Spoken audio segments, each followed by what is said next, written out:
प्रभु, क्या संसार में केवल सुख का होना संभव नहीं है? प्रत्येक आत्मा का लक्ष्य केवल सुख की प्राप्ति ही तो है।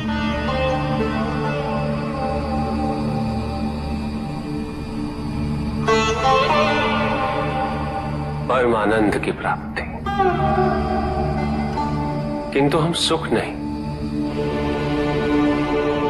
सुख को प्रदान करने वाली वस्तुओं को एकत्रित करना ही जीवन का उद्देश्य मान लेते हैं।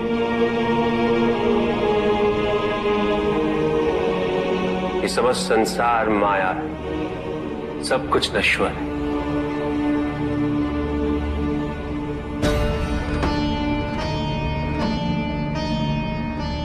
जिन वस्तुओं को हम सुख का सोच समझकर एकत्रित कर रहे हैं वो सदैव नहीं रहेंगे। जो व्यक्ति सत्य को जानते हुए भी लोभ का परित्याग नहीं करते, वो सदैव इन्हें खोने के भय में जीते।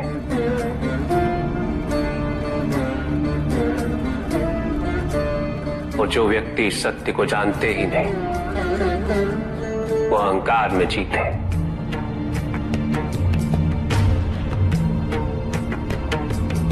और जहां अहंकार और भय उपस्थित हो, वहां सुख कैसे रह सकता?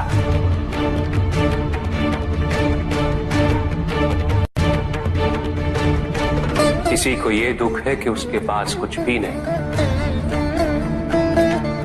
और जिसके पास सब कुछ,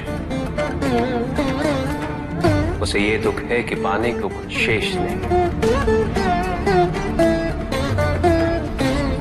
सुख को हम स्वयं अपने दृष्टिकोण से परिभाषित कर देते हैं, जबकि वास्तविकता इससे भिन्न है।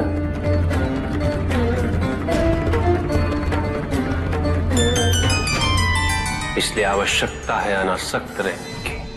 किंतु प्रभु, क्या आसक्ति स्वाभाविक नहीं है? और दुख का मूल कारण भी तो यही है ऋषि भृगु। आसक्ति हमारे मन की शांति को छीन लेती, उसे भंग कर देती।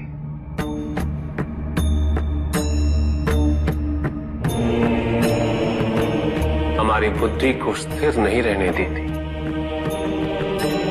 उसे चंचल बना देती।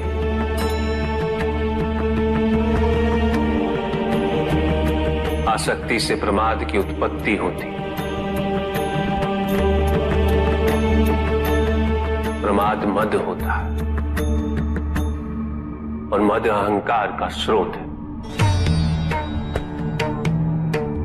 और अहंकार पूर्णतः शुभता में परिवर्तित हो जाता है,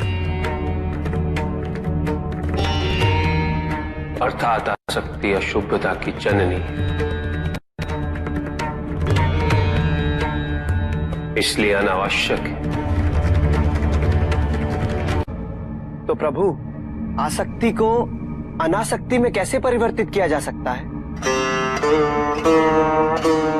और हम आसक्ति से कैसे उबर सकते हैं प्रभु? आसक्ति से मुक्त होना ही अनासक्ति है। आसक्तिहीन होने के लिए अपने और पराये का भेद मिटाना अनिवार्य है।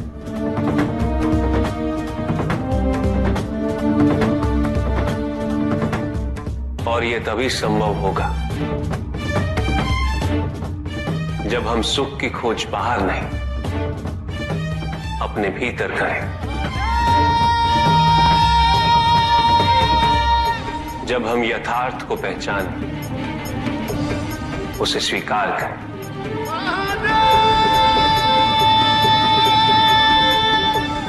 हम अपने सुख को सांसारिक तत्वों से परिभाषित नहीं करें।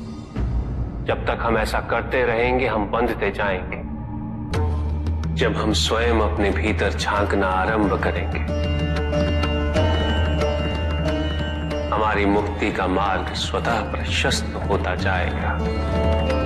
महादेव, आपने हमें दुख का कारण तो बता दिया, किंतु हम भय के बारे में भी जानना चाहते हैं।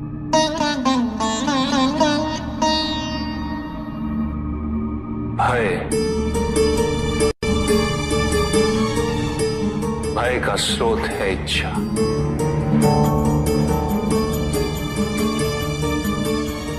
पाने की इच्छा होगी तो उसे खोने का भय भी होगा।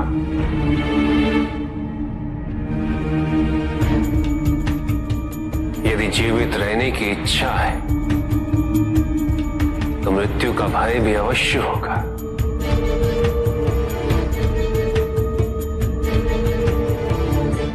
किंतु केवल मनुष्य ही नहीं, देवता, गंधर्व सभी इस भय से ग्रसित हैं।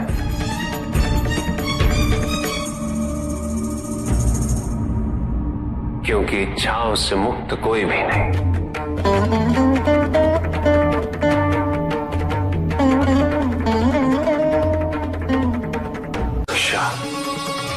ईर्ष्या, द्वेष और निंदा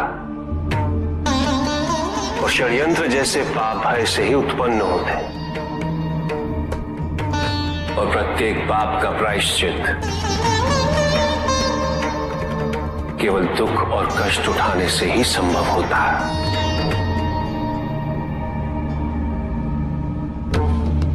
इसलिए भय भी अंत में दुख का कारण बन जाता है।